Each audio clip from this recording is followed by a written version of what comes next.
أهلا وسهلا.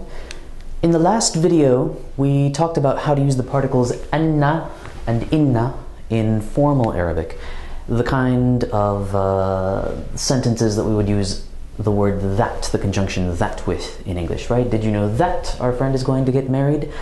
And they would occupy that place.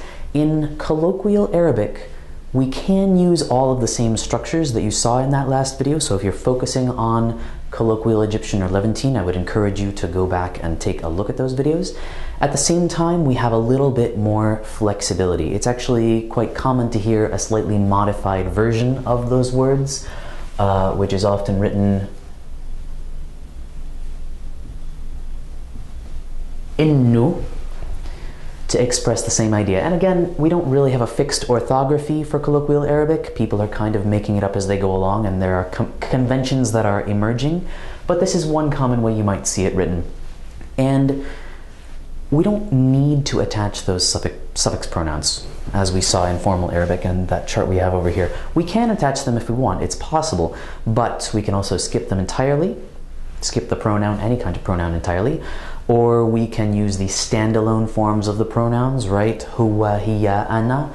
We have a lot more flexibility. So let's just take a look at a couple of examples. If we wanted to give this sentence, for example, kind of a Levantine flavor, let's suppose that we're gossiping with a group, right? Did you know that our friend is going to get married?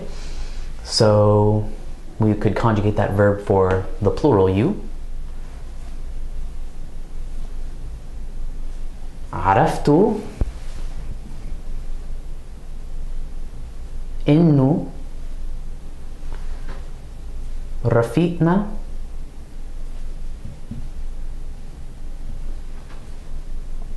رح يتجوز.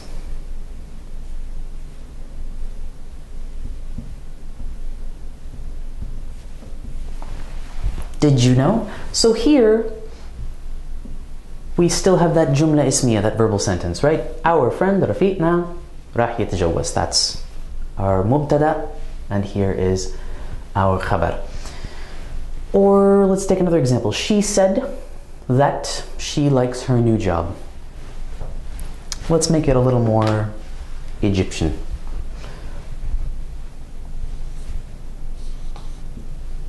قالت إنه بتحب شغلها الجديد.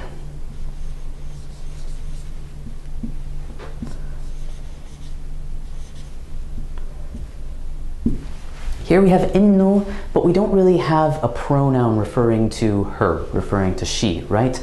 It's implied in the conjugation of this verb, right, that she likes, but we can skip it. We don't have the same constraints quite. We don't need to create a second clause in an exact jumla ismiya pattern when we're speaking these dialects. Or a third option, let's say, he remembers that I don't like to drink coffee. And let's make this one a little more Levantine too. We could say بيتذكر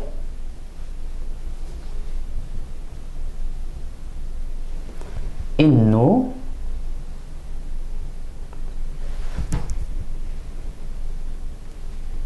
أنا ما بحب or بحب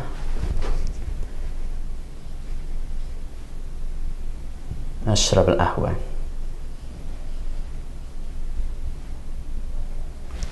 So here, after innu, after the that, we can simply repeat the subject pronoun again, right? أنا. بيتذكر إنه أنا ما بحب أشرب القهوة. We could also, if we felt like it, we could make it seem a little more like Fusha formal Arabic, right? We could say inni and attach that pronoun. It all depends on what you want to do. So in colloquial Arabic, we have a lot more flexibility when we're using these connectors. In formal Arabic, the rules are a little more strict. So bear that in mind as you're navigating different aspects of your life as an Arabic speaker.